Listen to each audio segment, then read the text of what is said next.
¿Crear un lenguaje de programación? Suena como algo sacado de una película, ¿no? Pura magia, solo para genios. Pero, ¿y si les dijera que es más como armar un rompecabezas? Una construcción, pieza por pieza. Bueno, justamente eso vamos a hacer hoy. Vamos a desarmar ese mito. Y para empezar, vamos a apoyarnos en una idea fundamental.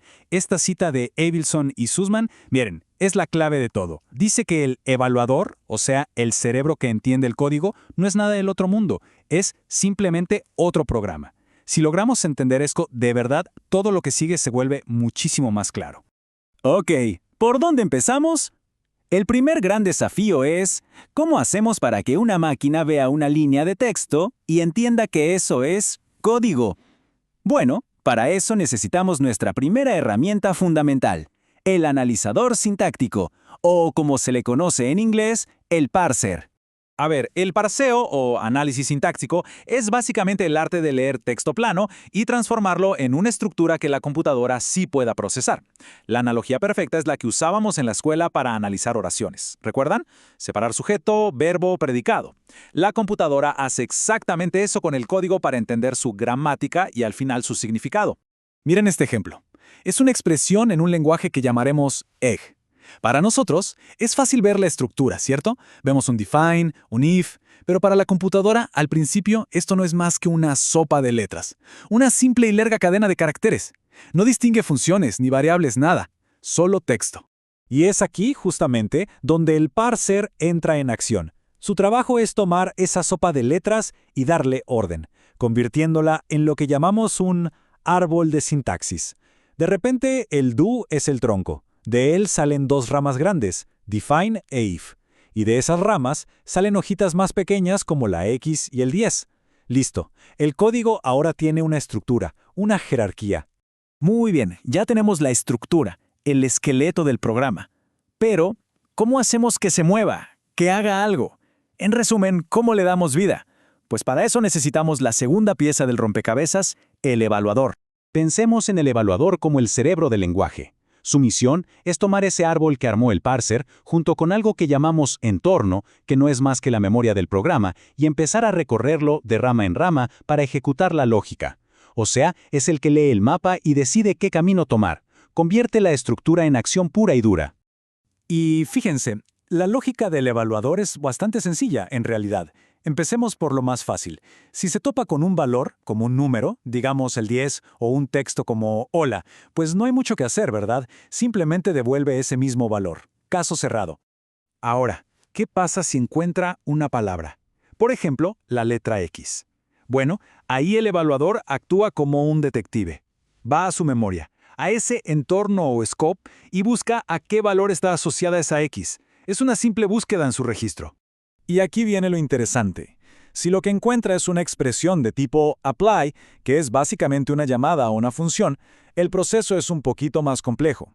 Primero, revisa que el operador sea de hecho una función. Luego, evalúa los argumentos. Y finalmente, aplica la función a esos argumentos. Pero ojo, hay algunas excepciones muy importantes a esta regla. Ya vamos a ver por qué. Justamente, esas excepciones son las que nos obligan a introducir dos conceptos cruciales. Son los que le dan al lenguaje su inteligencia y su memoria. Estamos hablando de las formas especiales y del entorno. Sin ellos, nuestro lenguaje sería bastante tonto, la verdad. A ver, esta es la diferencia fundamental. En una función normal, como una suma, más, 2, 3, primero se resuelven los argumentos, el 2 y el 3, y por luego se suma. Pero piensen en una forma especial como if. No tendría sentido evaluar las dos respuestas posibles, ¿verdad? Sería un caos. Primero y solo primero hay que evaluar la condición, y dependiendo del resultado, se elige un camino u otro. Estas formas especiales, como if, son las que le dan al lenguaje su lógica de control, las verdaderas reglas del juego. Y el otro concepto, el entorno o scope, es en realidad muy fácil de entender. Es ni más ni menos que la memoria del lenguaje. Imaginen un diccionario donde se van anotando todas las variables con sus valores. Cuando el evaluador se encuentra con la X, simplemente va a este diccionario y pregunta, oye, ¿qué valor tiene X? Así de simple. Bien, ya tenemos las bases. Tenemos un parser que entiende el texto, un evaluador que lo ejecuta y las reglas del juego. Ahora viene lo bueno, la parte realmente poderosa. Empezar a usar estas piezas para construir cosas más grandes y complejas a través de funciones. Pero claro, aquí surge la gran pregunta. Con estas pocas reglas que hemos definido, ¿es posible que nuestro lenguaje, tan simple, haga algo de verdad complejo? ¿Puede ir más allá de una simple suma? La respuesta es un rotundo sí. Miren esto. Aquí estamos creando una función recursiva para calcular potencias, POW, escrita directamente en egg. Estamos usando define para crearla, fun para sus parámetros e if para controlar la lógica. Esto no es un truco, es código real funcionando en el lenguaje que acabamos de construir desde cero. Y bueno, llegó el momento de la verdad, la prueba de fuego. Vamos a pedirle que calcule 2 elevado a la 10. ¿Qué va a pasar? Pues nuestro parser leerá el código, se lo pasará al evaluador y ésta empezará a ejecutar la lógica.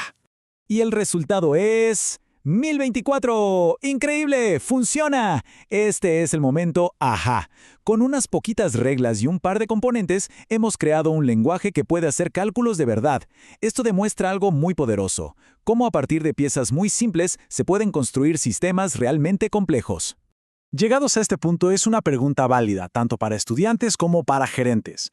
Ok, muy bonito el ejercicio, pero ¿para qué sirve todo esto? ¿Cuál es la aplicación práctica de crear un lenguaje de juguete? Bueno, aquí les va el gran secreto, la trampa, si quieren. Nuestro lenguaje egg, en el fondo, es un intérprete que corre sobre JavaScript. Cuando egg ve un número, en realidad está usando un número de JavaScript. Cuando ve una función, usa una función de JavaScript. Y esta idea, esta técnica de construir una capa de abstracción sobre algo que ya existe, es una de las herramientas más potentes que hay en el desarrollo de software. Y esto nos lleva directamente al concepto estrella de todo esto, los lenguajes de dominio específico o DSL. ¿Qué es un DSL? Es un mini lenguaje, hecho a medida para resolver un tipo de problema muy, pero muy específico. Y por eso mismo, para esa tarea, es muchísimo más claro y potente que un lenguaje genérico. Y lo más seguro es que ya los usen sin saberlo. ¿Han usado expresiones regulares para buscar texto? Eso es un DSL.